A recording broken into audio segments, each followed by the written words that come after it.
Leo, quiero contarte algo que pasó de verdad. Una aerolínea grande, consolidada, con miles de vuelos al día, entrenó una inteligencia artificial para atender a sus clientes. Un pasajero acababa de perder a su madre. Destrozado, llamó al servicio al cliente. Y la IA, con toda la convicción del mundo, le prometió un descuento especial por duelo, una tarifa de emergencia para que pudiera volar a despedirse. Eso suena humano, casi conmovedor. El hombre compró el boleto, confiado. Llegó al aeropuerto. Y en la ventanilla le dijeron que ese descuento no existía, que la IA lo había inventado. Fueron a juicio. Y aquí viene lo que más me perturbó. El abogado de la aerolínea argumentó ante el tribunal que el chatbot era su propia entidad legal, responsable de sus propios errores, que la empresa no tenía nada que ver. ¿Eso funcionó? No, tuvieron que pagar, asumir la responsabilidad. Pero la pregunta que quedó flotando, la que nadie respondió en los titulares, es la que me traje a esta conversación. ¿Cómo es posible que una inteligencia artificial entrenada con millones de datos invente algo tan simple como una tarifa que no existe? Eso es lo que yo siempre me pregunto. Se supone que la inteligencia artificial lo sabe todo. ¿Cómo puede fallar en algo básico? Eso es exactamente lo que tres investigadores se propusieron responder. Y lo que encontraron no tiene que ver con los algoritmos, ni con los modelos, ni con la velocidad de los procesadores. Tiene que ver con algo mucho más antiguo y fundamental. Y sin eso, la IA más avanzada del mundo no es un empleado brillante. Es alguien muy capaz que miente sin saberlo. Antes de hablar de la solución, el libro pinta un retrato del problema que, cuando lo ves completo, es difícil de creer. ¿Qué tan grave es? Los equipos de analítica empresarial trabajan hoy con un promedio de 400 fuentes de datos distintas. Y casi una de cada 5 empresas, con más de 1.000 empleados, maneja más de 1.000 fuentes al mismo tiempo. 1000 fuentes de datos dentro de una sola empresa, según los datos del libro. Que no hablan entre sí, con formatos distintos, definiciones distintas, reglas distintas. Y eso tiene un costo operativo muy concreto. El 70% de los equipos de datos usa entre 5 y 7 herramientas distintas solo para completar su trabajo diario. Un 10% usa más de 10. Eso no es eficiencia, es caos disfrazado de tecnología. Y el resultado lo pagan las personas. Los científicos de datos, que son los perfiles más cotizados del mercado, pasan el 60% de su tiempo limpiando y organizando datos. Otro 19% lo dedican solo a recolectarlos.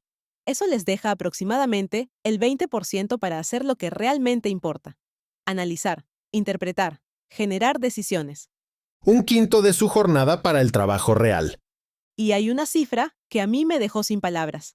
Entre el 60 y el 73% de todos los datos que generan las empresas nunca se usa para nada.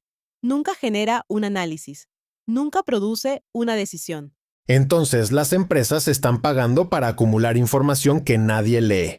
Como llenar una biblioteca enorme con libros en idiomas que nadie habla. Y luego, preguntarse por qué nadie aprende nada. Y en ese caos, ahora están metiendo inteligencia artificial y esperando resultados milagrosos. Y la inteligencia artificial, brillante como es, hace lo único que puede con datos contradictorios e incompletos. Inventa lo que no encuentra. Exactamente como el chatbot de la aerolínea. Alma, tengo una duda, porque llevamos años usando IA para resumir documentos, traducir textos, responder preguntas, y eso funciona bastante bien.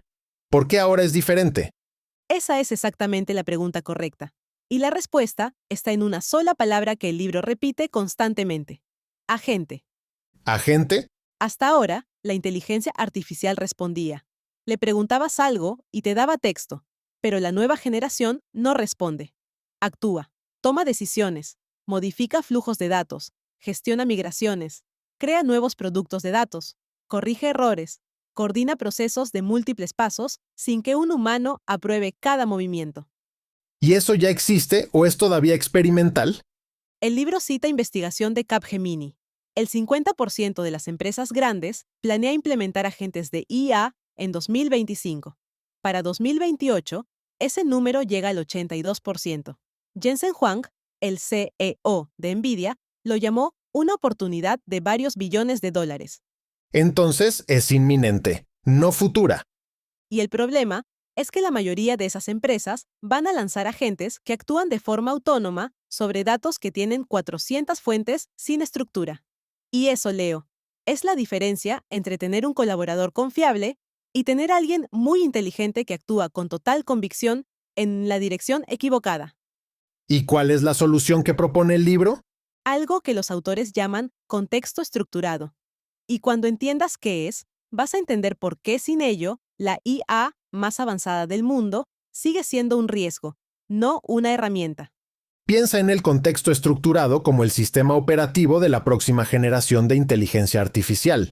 No es el modelo, no es el algoritmo, es la capa que le dice a la gente qué datos existen, qué significan, de dónde vienen, quién puede usarlos y qué puede hacer con ellos. Dame un ejemplo concreto, porque todavía lo siento abstracto. El libro usa exactamente este caso. Alguien en marketing le pregunta a la IA cuántos clientes tiene la empresa en una ciudad. La IA tiene acceso a 4 sistemas distintos: el CRM de ventas, la base de datos de facturación, el sistema de soporte y el registro de contratos. Y cada uno define cliente de manera diferente. Uno cuenta al que compró alguna vez, otro al que tiene contrato activo, otro al que llamó en los últimos 6 meses. Sin contexto estructurado, el agente elige una definición al azar, o las mezcla, y devuelve un número que parece preciso, tiene decimales, tiene la forma correcta, pero no corresponde a ninguna realidad verificable. Y alguien toma una decisión de negocio basada en eso.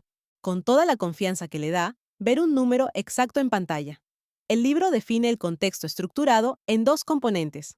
Por un lado, los datos estructurados, las filas de tu almacén de datos, la información de CRM, ERP, sistemas de recursos humanos. Por otro, los metadatos estructurados, los modelos, las fuentes, el linaje, las dependencias, los permisos, los tags de gobernanza. Esencialmente, un mapa de todo tu ecosistema de datos. Sin el mapa, el agente navega a ciegas. Y con el mapa, puede hacer algo que el libro describe muy bien: evolucionar de ser un chatbot útil a ser un compañero de equipo confiable. El libro lo dice con esas palabras exactas. ¿Y cómo se le da ese mapa a la gente técnicamente? Ahí es donde entra algo que a mí me pareció fascinante y que el libro dedica todo un capítulo a explicar. En noviembre de 2024, Anthropic, la empresa detrás de Claude, lanzó algo llamado Model Context Protocol, o MCP. Lo definieron como una manera de conectar asistentes de IA con los sistemas donde viven los datos: repositorios de contenido, herramientas de negocio, entornos de desarrollo. ¿Por qué eso es importante? Porque antes de MCP, construir una aplicación con agentes era una pesadilla. El libro lo llama el problema M por N. Si tenías 2 modelos de lenguaje y 5 herramientas de negocio, necesitabas construir 10 conectores distintos, uno por cada combinación posible. Eso es insostenible a escala. MCP cambia la fórmula a M más N. Sigues teniendo 2 modelos y 5 herramientas, pero ahora solo necesitas 7 conexiones en total: 5 servidores MCP, 1 por herramienta, y 2 clientes MCP, 1 por modelo, de 10 a 7. Y los servidores están disponibles como repositorios de código abierto, lo que significa que no tienes que construirlos desde cero. Microsoft, OpenAI y Google ya adoptaron el estándar. ¿Y qué tiene esto que ver con el contexto estructurado del que hablabas? Todo, porque MCP es el sistema de plomería que permite que el contexto estructurado llegue a la gente de forma consistente, auditable y bajo políticas de gobernanza. El libro pone un ejemplo muy claro. dbt, una de las herramientas más usadas en ingeniería de datos, puede operar como servidor MCP. Eso significa que puedes conectar tu proyecto de datos, con toda su estructura y metadatos, a cualquier cliente MCP: Cloud Desktop, Cursor, aplicaciones personalizadas, frameworks de agentes. De repente, el agente no trabaja en el vacío. Trabaja con tu contexto real, con tus definiciones reales, con tus permisos reales. Eso cambia completamente el nivel de riesgo de delegar decisiones a la IA. Siempre y cuando la gobernanza esté bien construida. Y aquí, Leo, está el problema que más me preocupó de todo el libro: ¿Cuál es ese problema? que solo el 12% de las empresas tiene implementado un sistema formal de gobernanza de inteligencia artificial. Eso lo reporta Gartner en su encuesta de 2025, y el libro lo cita directamente. Y el 55% no tiene ninguna estructura en absoluto. 12 de cada 100, con todo lo que está en juego. Y las consecuencias son concretas. Según Gartner, la falta de gobernanza lleva a costos más altos, proyectos fallidos y daño reputacional. Sin límites claros, los agentes de IA pueden introducir sesgos, violar leyes de privacidad, generar multas regulatorias y erosionar la confianza de usuarios y clientes.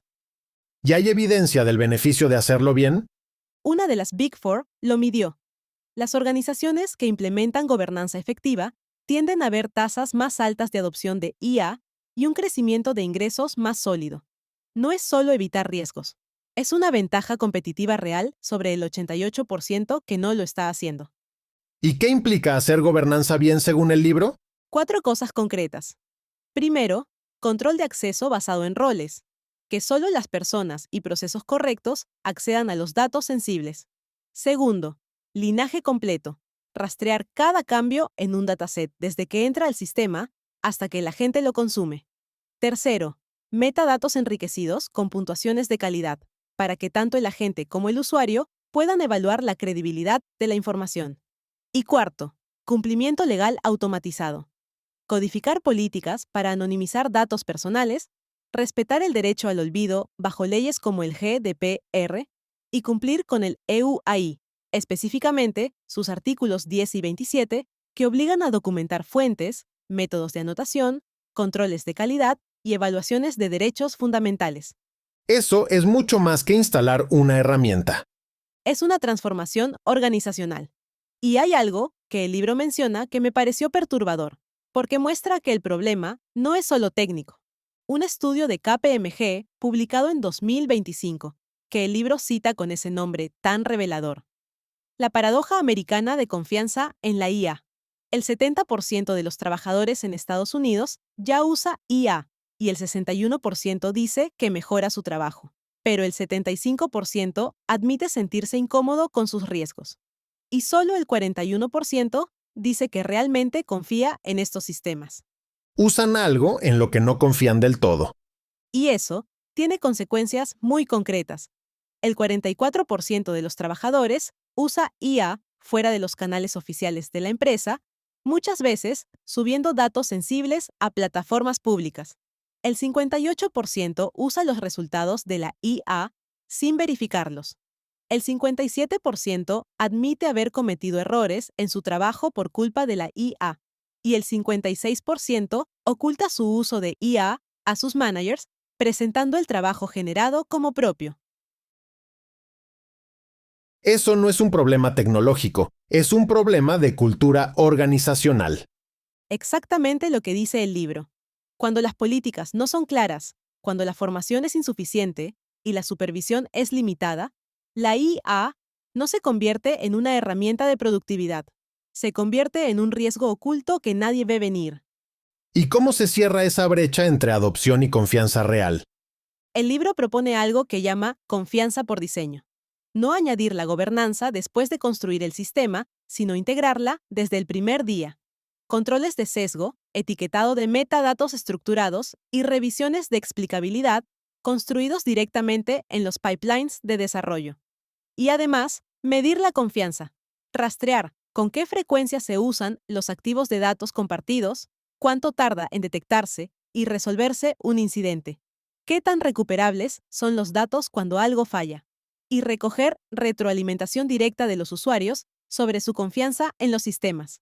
Como el pulgar arriba y abajo de ChatGPT, pero aplicado a los datos internos de la empresa. Exactamente el ejemplo que usa el libro. Algunas empresas van más lejos y publican dashboards internos de confianza que correlacionan actividades de gobernanza con encuestas de confianza de los usuarios para identificar dónde se necesitan mejoras. Alma, después de todo esto, ¿cómo resume el libro lo que está en juego para las empresas? Con algo que me pareció la frase más honesta de todo el texto. Dice que las empresas que ganen en la era de la IA no serán las que tengan los mejores modelos ni la mayor cantidad de datos. Serán las que construyan la base más sólida. donde el contexto estructurado, la gobernanza clara y la confianza ganada se combinen para habilitar automatización inteligente a escala. No el mejor modelo, la mejor base. Y hay una advertencia que cierra el libro y que creo que dice todo. Construye la base correcta ahora, o pasa años intentando agregar gobernanza y confianza a sistemas que nunca fueron diseñados para tenerlas. ¿Y el libro te convence del todo? Me convence en lo que diagnostica. El caos de datos es real.